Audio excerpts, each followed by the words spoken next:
We're at Citizens United Citizens_United. We're also on Facebook, Citizens United DC.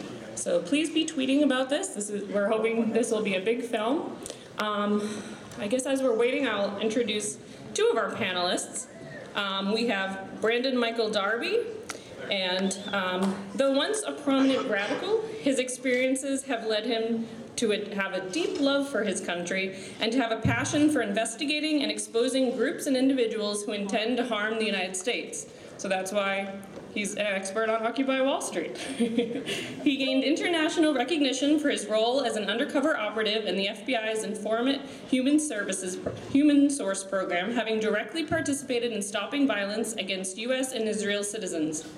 His public stance of being proud to have served with the FBI and his refusal to be silent and enter the Witness Protection Program has been a source of controversy and outrage amongst radical leftist groups, so they hate him over here. And you can see his Twitter is Brandon Darby, BRANDONDARBY. And then we also have Lee Stranahan, who's at Stranahan, STRANAHAN. He's a freelance writer, an award-winning photographer, independent digital filmmaker, graphic artist, and he's taught thousands of people around the world how to make money by making art through his personal consultations, seminars, and articles.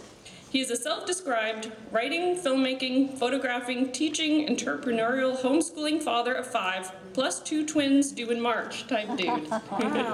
So thank you also for coming.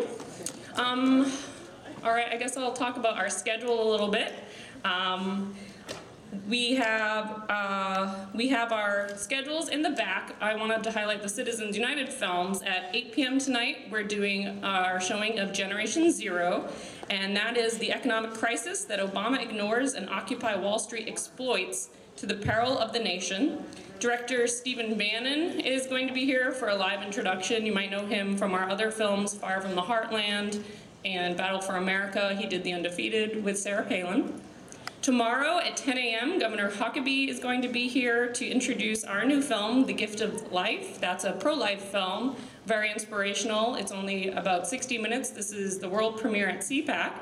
And following that, there'll be a pro-life panel called Advancing the Pro-Life Movement Through Media with Gift of Life cast members Carol Tobias, Charmaine Yost, Kristen Hawkins, and it'll be moderated by Lila Rose, who's also in the film.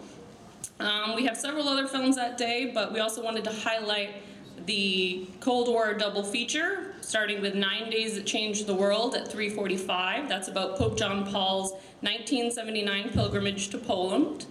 And 6 p.m., we're showing Ronald Reagan, Rendezvous with Destiny. That's a very popular one, and that will be introduced live by Speaker Newt and his wife, Callista Gingrich.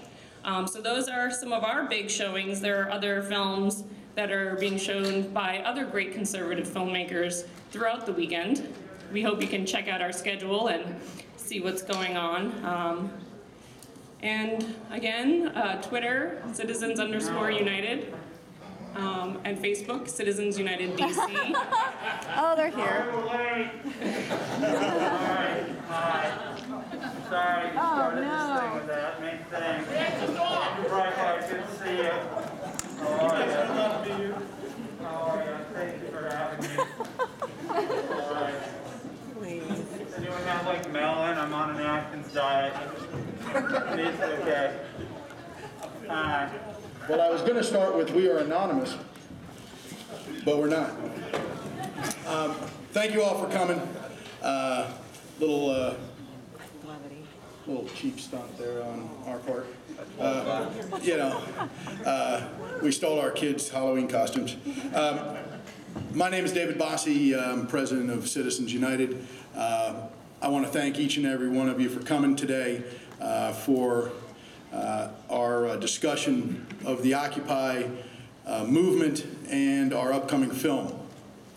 I am honored to have Lee and Brandon here. Steve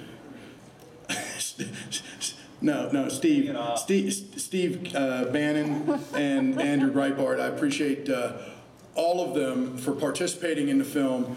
Steve and I have been making films together now for the last couple of years. Generation Zero was a tremendous film that we produced 2 years ago now. And Fire from the Heartland last year, as well as others. So we're really proud of this upcoming film. It really is going to go to the heart and the underbelly of the movement. And I think how we would like to start this, if that's okay, is we're going to show the trailer, and then we're happy to take questions and discuss it. We're going to hit the house lights. Yeah. Tian, could you drop the lights? Here. Turn the lights Thank you very off much. and make it Lights down. here. Full volume. Mic check! Mic check! My name is Dylan, and you should be very proud of what you have accomplished. I agree with your goals. Occupy Wall Street. God bless them for their spontaneity. It's young, it's spontaneous, and it's going to be effective. I'm so impressed by what I'm seeing here. Protesters are giving voice to a more broad-based frustration about how our financial system works. Happening here is a real grassroots movement, unlike the Tea Party, which is a manufactured movement. We call it astroturf. It's not really a grassroots movement. The problem with the Tea Party movement, They're just sewer rats. Is that they can't continue to be pulled to the right by the radical, unrealistic, unreasonable, I repeat, radical and unpopular faction, the Tea Party.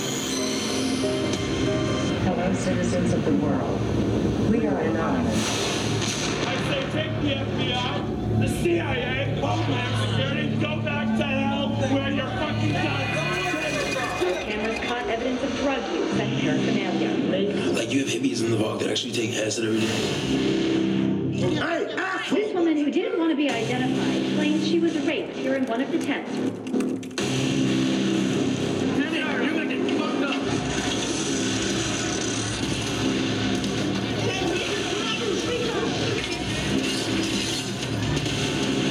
Why are you considering Hans?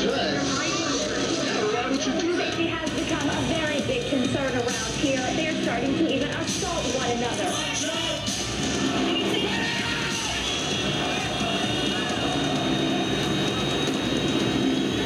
I kind of like it that they're sort of militantly vague at this point. We are finally telling you the true story of the radicals behind the Occupy movement. Occupy San Francisco, occupy LA, occupy DC, now occupy Chicago. Wow.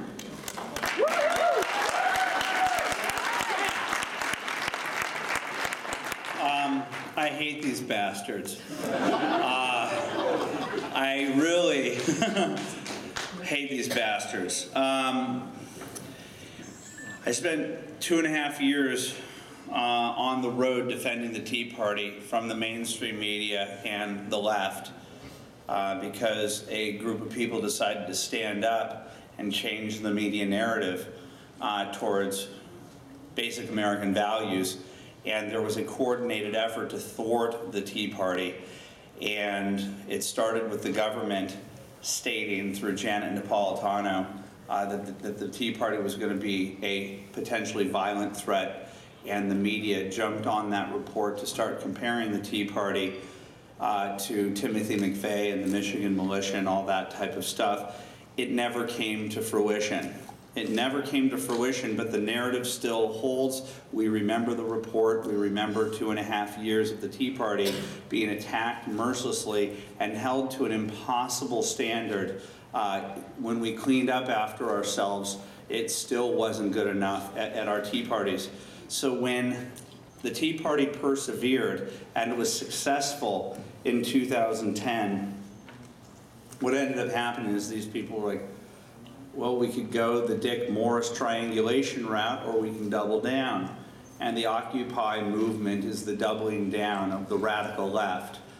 There is, after the election cycle, the DLC, the former moderate ring of the Democratic Party, went, in essence, it went defunct. I think it went bankrupt. I don't know what happens to an institution like that, but there was a report right after the election, the exact moment you think that some reasonable Democrats would come forward and say, what the hell's happened to our party, you found out that all that was left was the hard left of the Democratic Party, and this is what they created. You saw a preview of it in Wisconsin.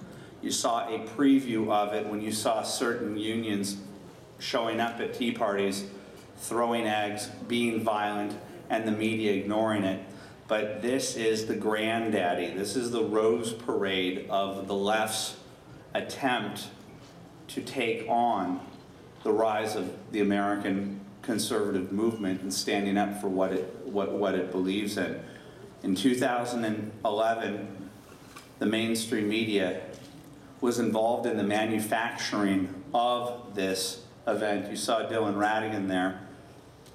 They helped to manufacture an intentionally vague movement that the young people that would join it, that would make it sexy, they intentionally made it vague so that people would ascribe to it and project onto it what they wanted to be to grow the movement.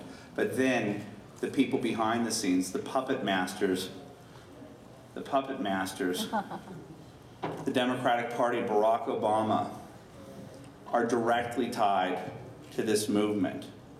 And when immediately they manifested behaviors that the Tea Party was warned that they would exhibit, the mainstream media ignored it, and at the end of the year they called it, Time magazine called Occupy, the story of the year.